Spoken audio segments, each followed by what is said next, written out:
Fala, gente boa.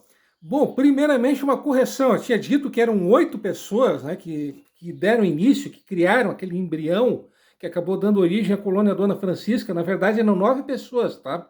Bom, a respeito, tá? Primeiramente, tá? Aqui vai uma foto, né? Só para variar, né? Aqui vai uma foto da, de novo, tá? Aqui vai uma foto da família de descendentes, tá? Do Louis de Volsan, tá? Essa aqui é a família de Volsan.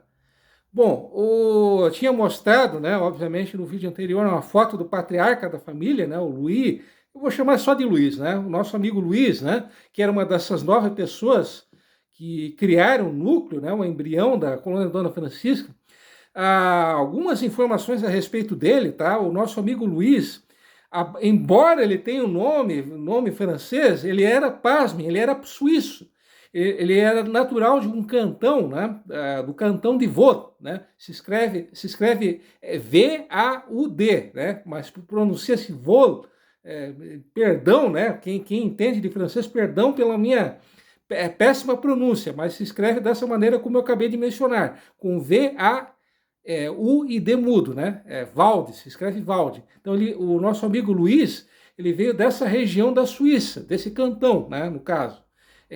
Como todo mundo sabe, como vocês devem saber, a Suíça ela é dividida basicamente em 3 regiões, né, em 3 partes. Né? Existe a Suíça alemã, que é a Suíça predominante, né, a Suíça de língua e cultura francesa e a Suíça de língua e cultura italiana.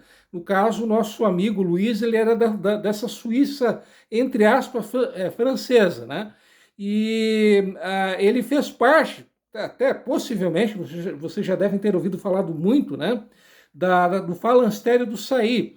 Alguns consideram essa como a primeira experiência socialista da história do Brasil. Outros consideram essa comunidade do Valanstério do Saí como a primeira comunidade, a primeira tentativa de uma sociedade anarquista na história do Brasil. Enfim, como vocês sabem, essa comunidade, que era formada por franceses, ou quase franceses, né, visto que o nosso amigo ele era suíço, né, essa experiência ela acabou fracassando, né, ela teve início em 1842, portanto, 9 anos, praticamente 10 anos antes do surgimento de Joinville. Obviamente, ali na região do Saí, essa experiência acabou fracassando e o nosso amigo, como eu acabei de mencionar, o nosso amigo Luiz, ele era um dos moradores dessa comunidade, né, do Falanstério. Tudo indica, né, que, além de ter feito parte do Falanstério do Saí, o nosso amigo Luiz, ele foi uma das pessoas que auxiliaram, que chegaram a cooperar com aquela expedição liderada pelo Jerônimo Coelho e que percorreu aqui a região e acabou demarcando aqui a região.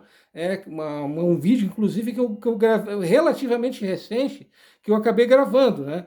E o nosso amigo Luiz, ele, ao que tudo indica, ele chegou a fazer parte dessa expedição. Ele chegou a auxiliar os membros dessa expedição. Não se sabe por que ele acabou partindo lá do Rio de Janeiro e sendo, né, obviamente, uma dessas 9 pessoas que criaram esse embrião da colônia Dona Francisca, né? Mas de qualquer maneira, ele já vivia aqui na região já há quase 10 anos. Bom, ainda sobre o nosso amigo Luiz, existe um documento datado de 1864, e segundo esse documento de 1864, nosso amigo Luiz, ele era proprietário de um lote, do lote número 1002. Esse lote, essas terras, tinham um tamanho equivalente hoje a 170 mil metros quadrados, né? Isso em Pedreira. Pedreira, para quem não sabe, é hoje Piraberaba. Então, esse é o antigo nome de Piraberaba, Pedreira. Pasmem, até 1933, esse era o nome de Piraberaba. Para quem não sabe, Piraberaba, né, é uma palavra de origem indígena, do Tupi, e significa peixe brilhante. Isso é o significado do nome Piraberaba, tá?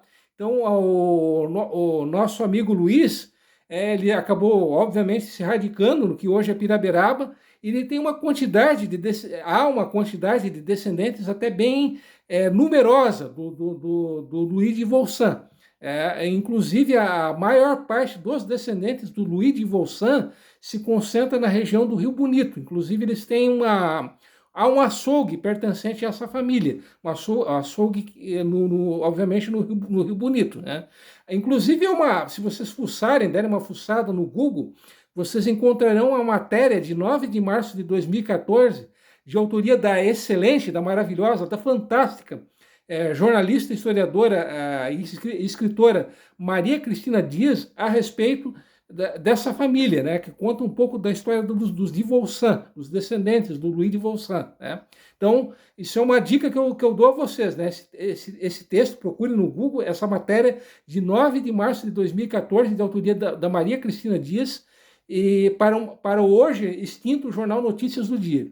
Mas voltando ao que interessa, um desses 9 pioneiros foi o Leôncio Aubé. Há 2 semanas atrás, inclusive, eu cheguei a gravar 3 vídeos a respeito do Leôncio Aubé, que dispensa maiores apresentações. Ele era, enfim, ele era uma representante oficial do príncipe, foi diretor da Colônia Dona Francisca, foi deputado provincial, que hoje equivale a deputado estadual.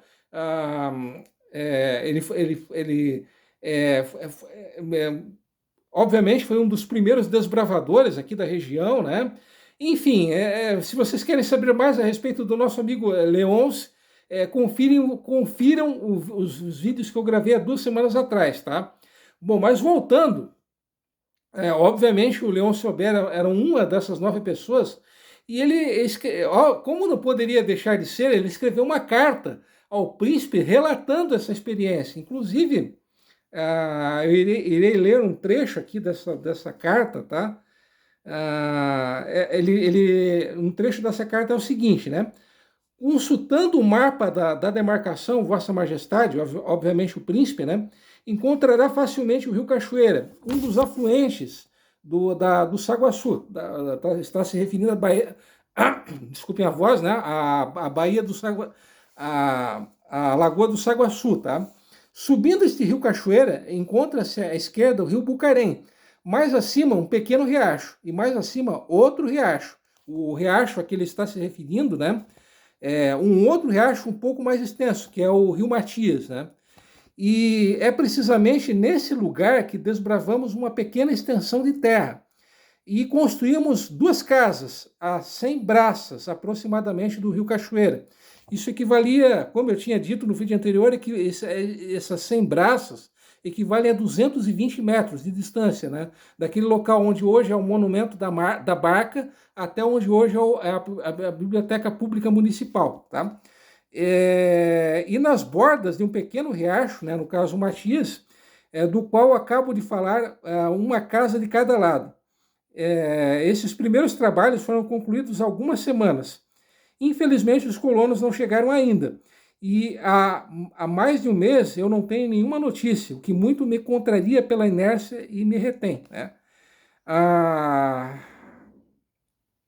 Entretanto, a fim de não perder inteiramente meu tempo, eu acabo de escolher no mesmo local em questão um terreno de 100 braças quadradas que desbravei e que irei fazer uma pequena casa.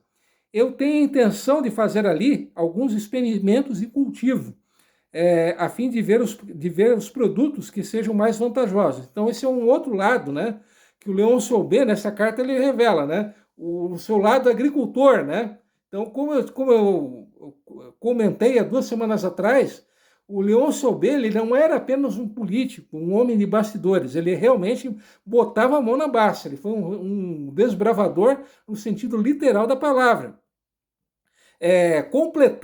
Complementando isso, esse trecho dessa carta que eu acabei de ler a vocês, tá? Essas culturas, né? O que se cultivou aqui primeiramente?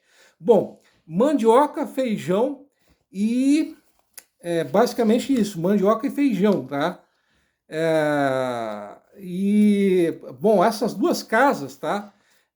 Uma dessas 2 casas que o nosso amigo Leôncio mencionou nesse trecho, né, que eu acabei de ler, era essa casa, mas futuramente ela seria o primeiro hospital da então colônia Dona Francisca, né, que obviamente virou Joinville. E essa casa, além de ter sido hospital, ele também foi uma escola, né? E o outro rancho que ele menciona, né, ele basicamente era um local, um rancho de recepção de imigrantes. Esse rancho ele tinha capacidade para receber até 6 famílias, né? Bom, obviamente tenho mais coisas a dizer a vocês, tá? E só que isso fica para o próximo vídeo, até porque esse vídeo já está bem longo, né? Já está bem extenso, tá? Então aguardem que tem mais informações a vocês. Então, até lá!